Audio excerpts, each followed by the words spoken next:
Precisamente con estas partes que constituyen el estudio técnico. Es un conjunto bastante amplio de métodos, énfasis, digamos, de aproximación para las formas en cómo puede operar una empresa, cómo puede operar un proyecto económico, ya sea de producción o de generación de servicios. Aquí hay que hacer un paréntesis que muchas de las elementos metodológicos y las técnicas que vamos a observar en el estudio técnico están pensados para los procesos de producción industrial. Digamos, es un legado que tiene las formas de producción fordista, que hicieron mucho énfasis en poder determinar las posibilidades de funcionamiento técnico de una fábrica. Sin embargo, todos ustedes saben, ahora la economía ha dado pasos hacia un fortalecimiento hacia los servicios. Entonces, muchas de estas técnicas han tenido que ser reconvertidas, readecuadas, para poder expresar las formas en cómo se da un servicio.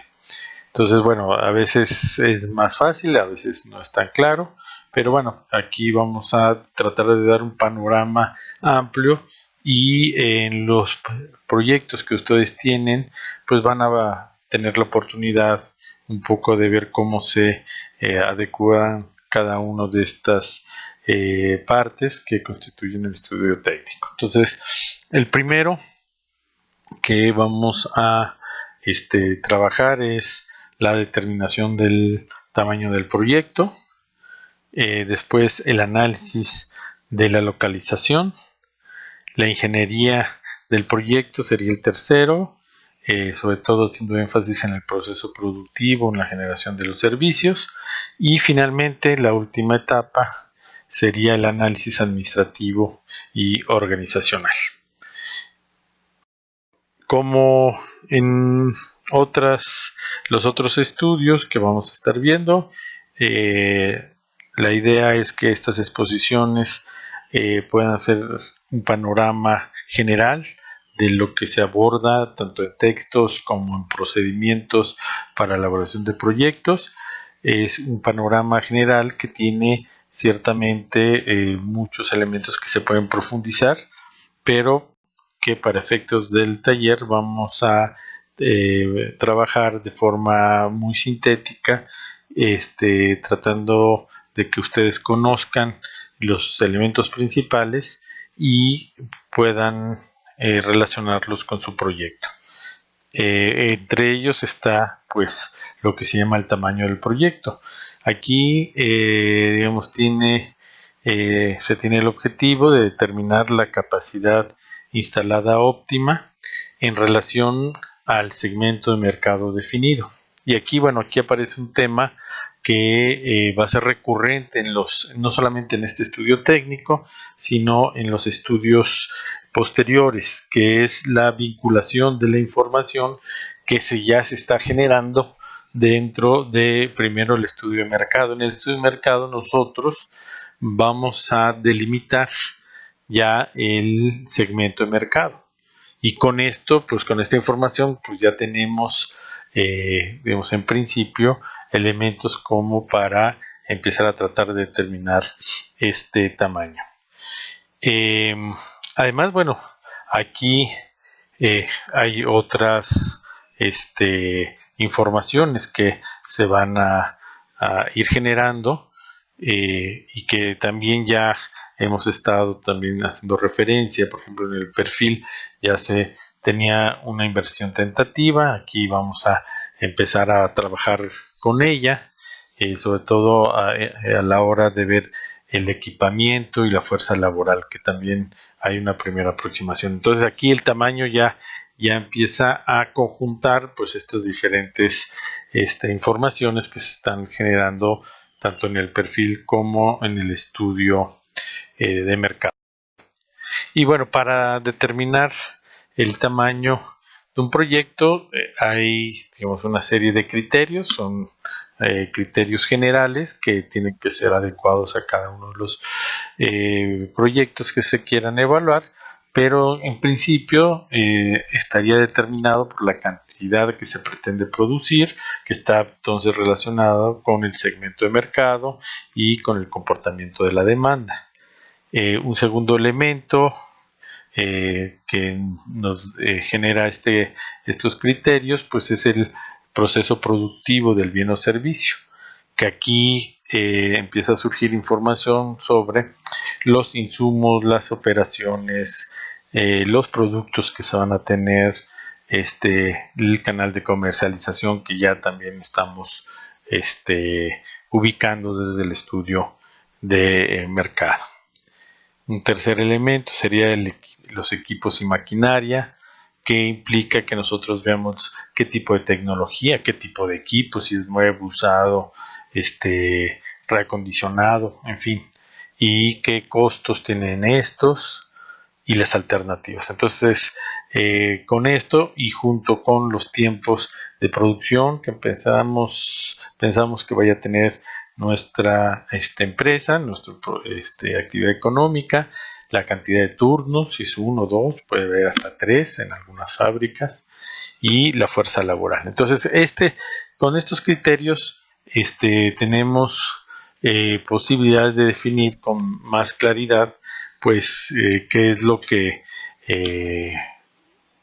el tamaño, la magnitud que va a tener nuestra actividad económica. Se han desarrollado bastantes métodos como para tener una aproximación sobre el tamaño que tendrá nuestra empresa. Uno de ellos es el método de Lange, que fija sobre todo la capacidad óptima de producción de la nueva planta, suponiendo que existe pues una relación entre el monto de la inversión, que es lo que ya hemos estado calculando desde un inicio, y la capacidad productiva del proyecto, que tiene que ver con el segmento del mercado. Por lo cual, pues aquí la información que se requiere es ver la inversión inicial como una medida directa vinculada a la capacidad de producción.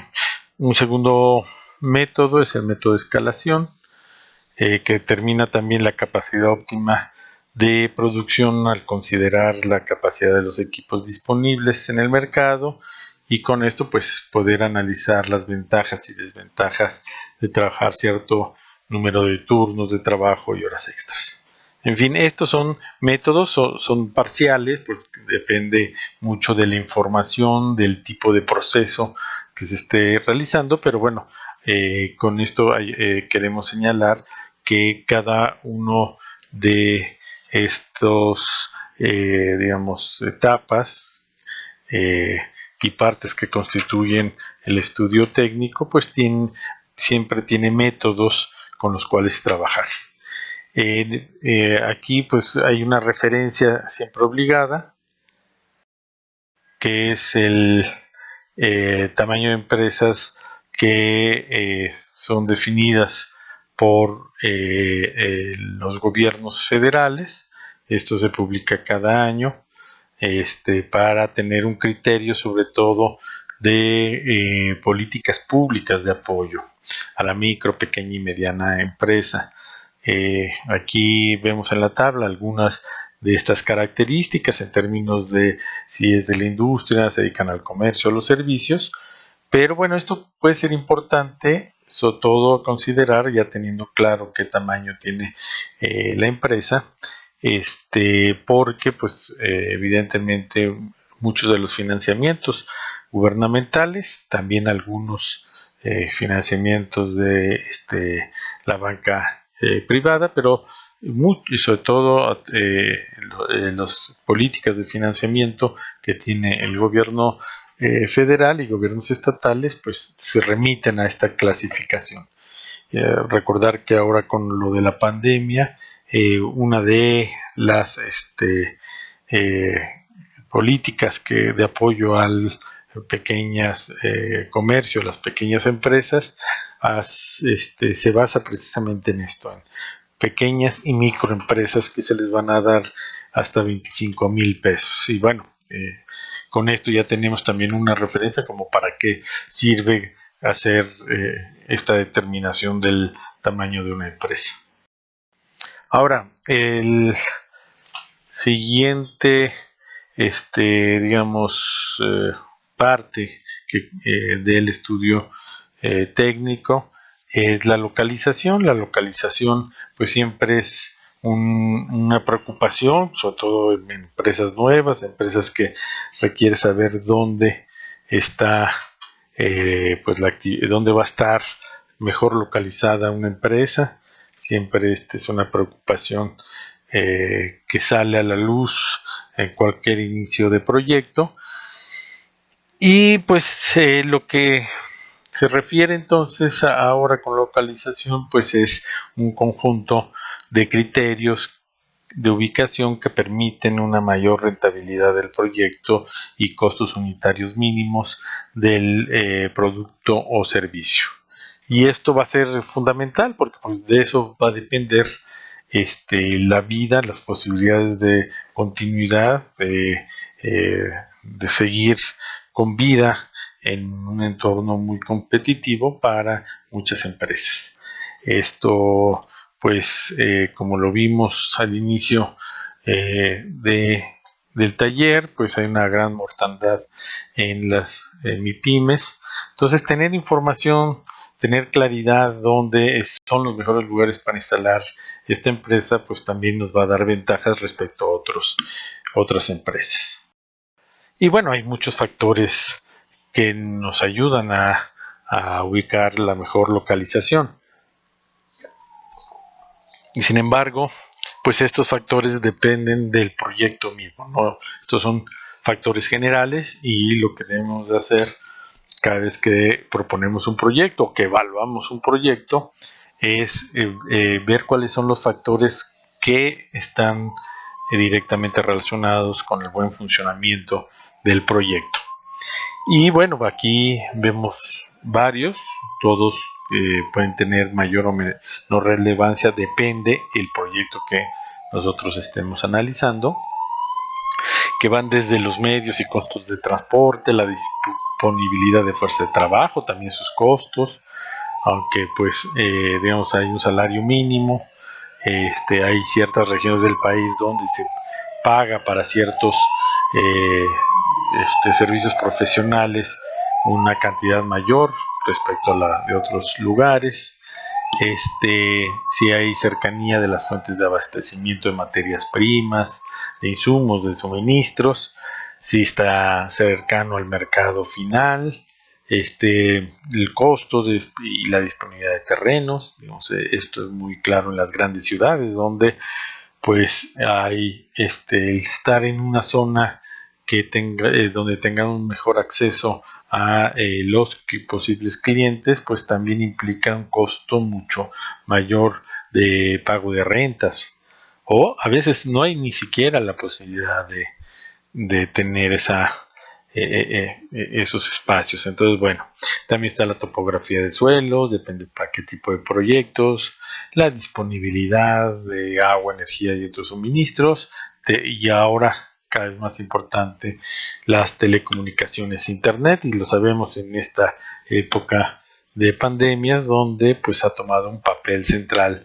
del trabajo en casa, pues el buen acceso al internet. Bueno, con todos estos factores de localización también tenemos varios métodos que nos ayudan a analizarlo. Uno de ellos, que es muy utilizado, es este método cuantitativo por puntos, o este método de ponderación, también se conoce, donde se define a partir de las necesidades y de las características de cada proyecto, se definen 2, 3, 4 factores de localización que son relevantes, y cada uno de esos factores va a tener una ponderación, por eso se llama método de ponderación. porque se le asigna un valor de ponderación mayor a aquellos factores que tienen mayor impacto en la actividad económica.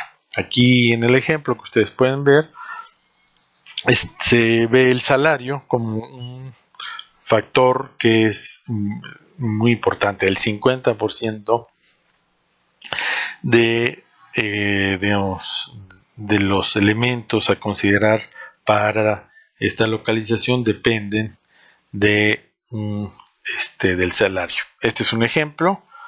Puede haber sido otro factor, pero bueno, aquí lo ponemos así. Un segundo factor, nosotros a manera de ejemplo también ponemos costo de materia prima y le asignamos, y esta es una asignación que le da cada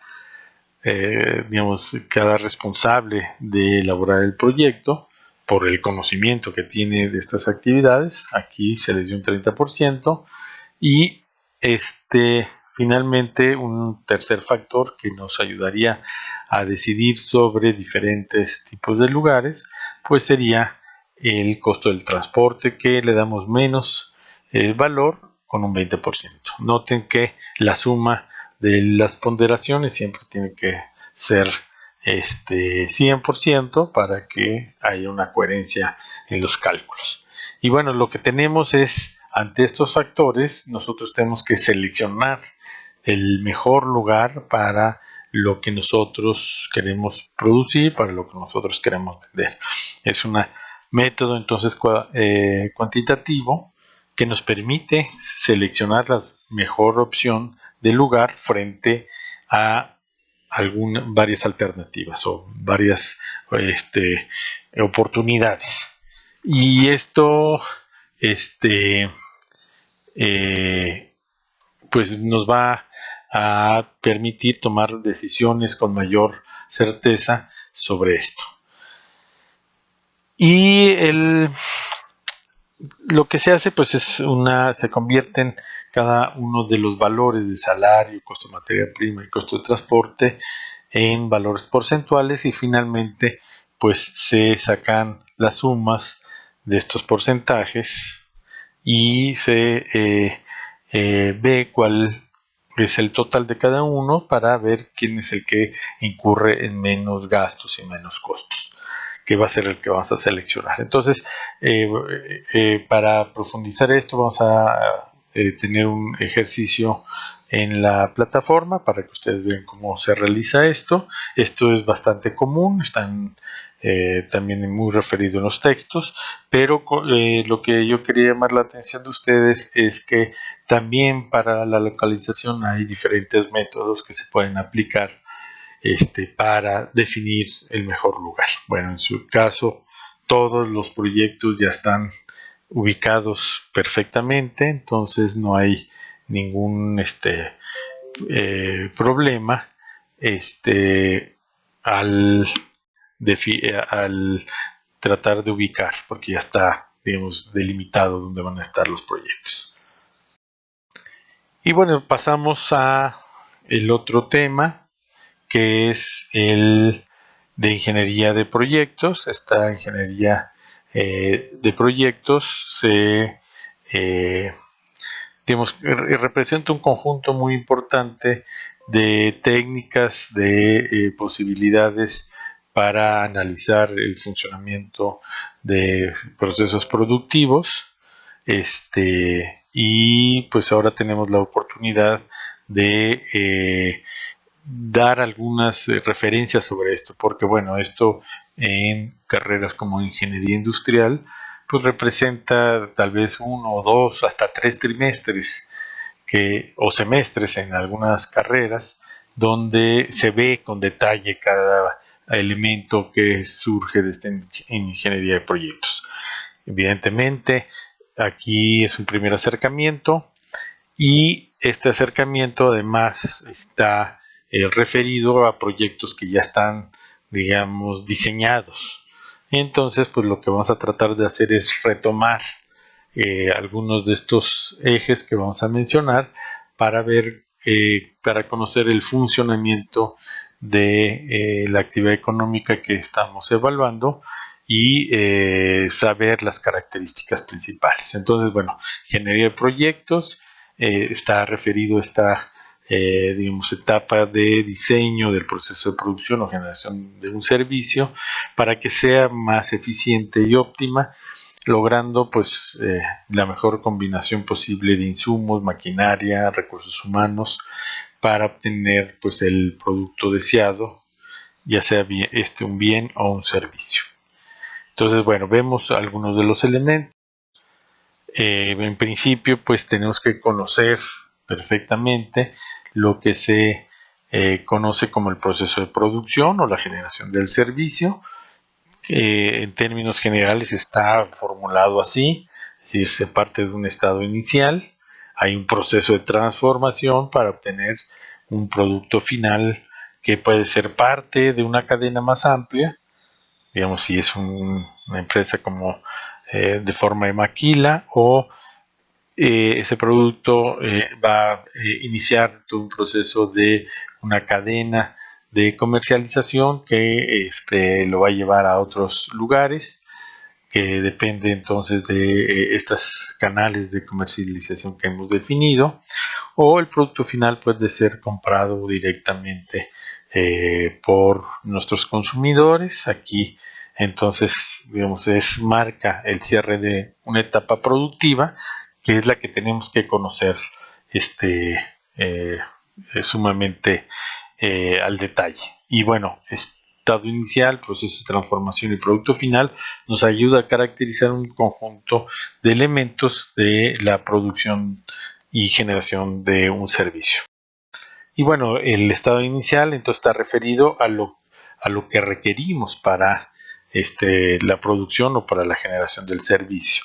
Y entonces son esos elementos sobre los cuales se efectuará el proceso de transformación para obtener el producto final, junto con los insumos que están vinculados a suministros para realizar ese proceso de transformación. Entonces, en muchas actividades industriales tenemos la famosa materia prima, que puede ser algún metal, pero para trabajar ese metal vamos a necesitar electricidad o gas, etcétera, como suministro. Entonces, aquí en el estado inicial tenemos que tener claro la cantidad de insumos y suministros necesarios para hacer nuestro trabajo productivo.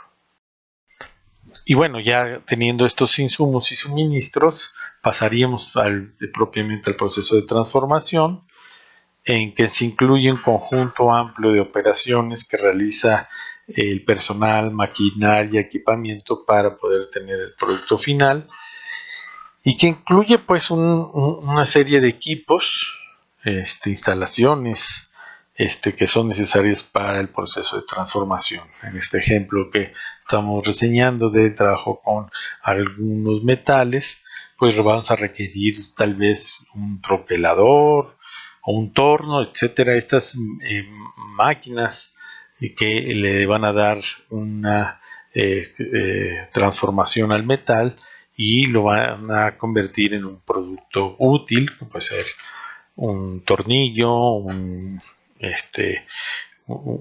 una plancha, en fin, hay muchos productos que pueden generarse a partir de este proceso de transformación, pero lo importante es saber qué maquinaria, qué operaciones, qué actividades vamos a realizar para poder poner ese producto en su etapa final. Esa etapa final, pues, tiene cierto tipo de presentaciones como productos principales, puede haber también subproductos, este, de actividades principales, por ejemplo, en el plástico, en la industria del plástico, que tenemos un producto final, pero puede haber subproductos que también tienen una cierta utilidad en la industria, y residuos que forman parte de lo que sobra, de lo que se va a desechar, pero en algunas ocasiones tienen hasta un valor económico. Y en esta industria del plástico, por ejemplo, muchos residuos pueden tener una posibilidad de una venta como material reciclado. Bueno, en fin, esto es uno de los elementos que se pueden trabajar, y tenemos varios instrumentos para ubicar todo este proceso. Tenemos el conocidos y el diagrama de flujos, los diagramas de Gantt, y un instrumento que es muy práctico, muy sencillo, pero muy práctico, que son los balances.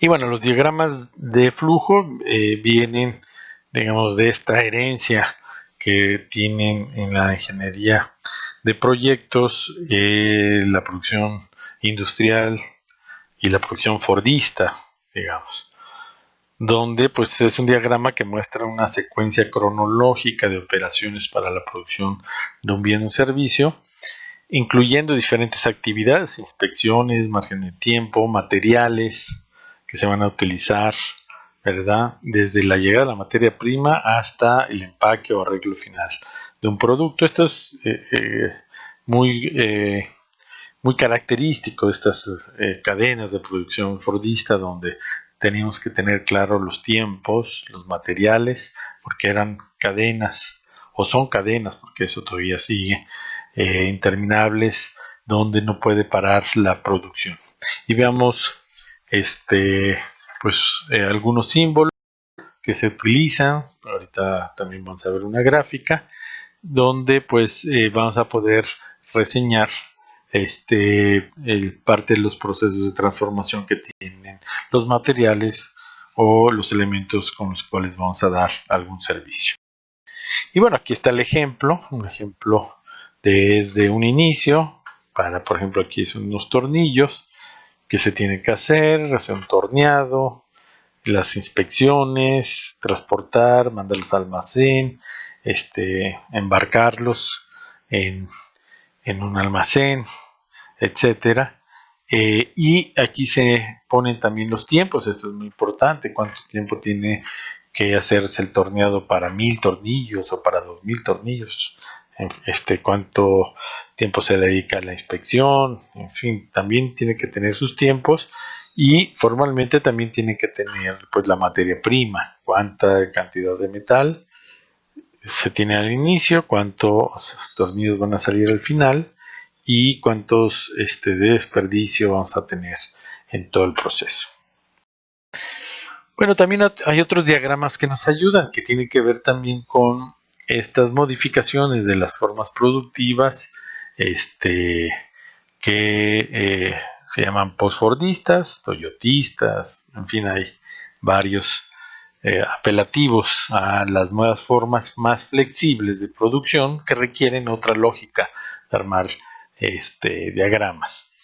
Entonces aquí pues dentro de esta técnica pues podemos programar actividades, distribuirlas conforme a un calendario, visualizar periodos de duración, fechas de iniciación y terminación y los tiempos totales requeridos. Entonces son diagramas que están pensados en formas más flexibles, donde se pueden tener diferentes actividades. Estas están referidas a un sistema de coordenadas,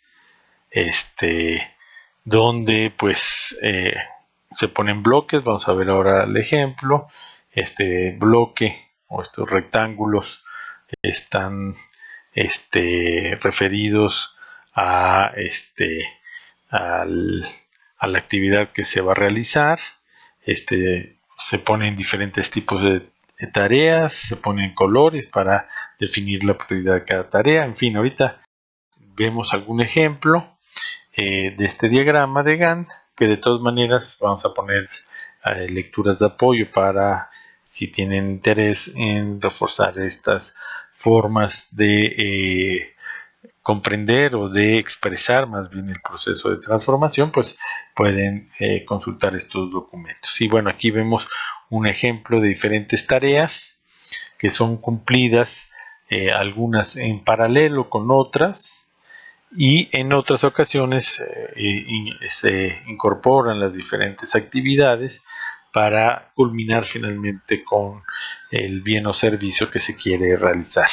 Entonces aquí, como ven, es más flexible, nos da la idea de los tiempos, nos da la idea de qué actividades se desarrollan frente a otras. En fin, es una forma bastante también novedosa de poder tener claridad sobre los tiempos, que es muy importante también, tanto en el diagrama de flujo como este diagrama de Gantt, el número de personas involucradas. Este es también fundamental. Hay que tener claridad después del estudio técnico, es cuántas personas necesitamos contratar para el proceso. Lo vamos a hacer en un turno, lo necesitamos hacer en 2 turnos, pues eso depende de la transformación, de las actividades que vamos a realizar, del segmento de mercado que pretendemos abarcar, en fin, de otros elementos. Pero bueno, aquí ya está saliendo información de ese tipo: número de personas, cantidad de insumos, de suministros, y de producto que se va a tener. Bueno, el otro instrumento que también es muy sencillo, aquí lo ponemos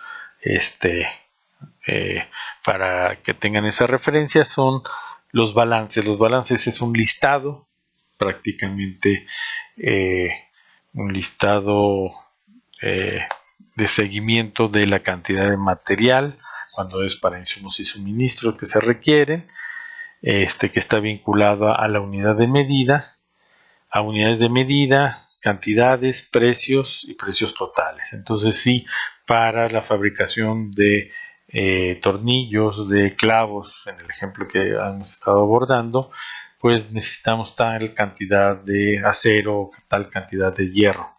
Entonces, ¿eso cómo se compra? Se compra por millar, se compra por peso, cuál es su unidad de medida, qué cantidad vamos a comprar, cuánto cuesta, y finalmente para un volumen de producción, como está aquí establecido, es decir, para producir 1000 tornillos, cuánto necesitaríamos de materia prima, que va a estar reflejada en los costos de insumos y suministros totales. Entonces, bueno, aquí es un instrumento práctico, muy sencillo, que nos ayuda a empezar a dejar claro cuánto es lo que vamos a estar necesitando, tanto de insumos y suministros como el otro componente fundamental, que es la maquinaria y equipos. Y entonces yo aquí hago siempre la diferencia, porque para procesos industriales lo que se tiene siempre en mayor medida pues es maquinaria, y para procesos que están referidos a servicios lo que se tiene es equipo, es decir, equipo de cómputo, equipo de internet, mesas, sillas, en fin, estos equipos que pues, se utilizan en las oficinas. Entonces, para servicios generalmente se hace más énfasis en equipos, y para la producción industrial en maquinaria, aunque hay actividades como los restaurantes que pues pueden tener los dos son igualmente importantes. Se necesitan estufas, hornos, etcétera, que son maquinaria, cafeteras, y se necesitan también equipos, mesas, sillas, etcétera, para dar el bien o servicio. Y bueno, finalmente llegaríamos al análisis administrativo. Esto también es un conjunto muy amplio de temas. Aquí vamos a poner algunos elementos que vale la pena además reflexionar desde su proyecto, porque de esto ya hay algo de información. Por ejemplo, el tipo de sociedad, sabiendo que hay diferentes tipos de sociedad, mercantil y no mercantil.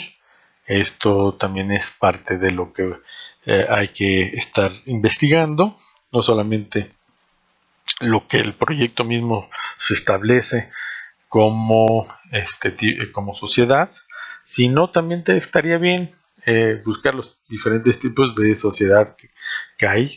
Hay una variedad amplia de sociedades, y hay no mercantiles que tienen que ver con todas estas actividades de la sociedad civil que no tienen fines de lucro. Entonces, bueno, ahí hay un tema que tiene variedad de aspectos.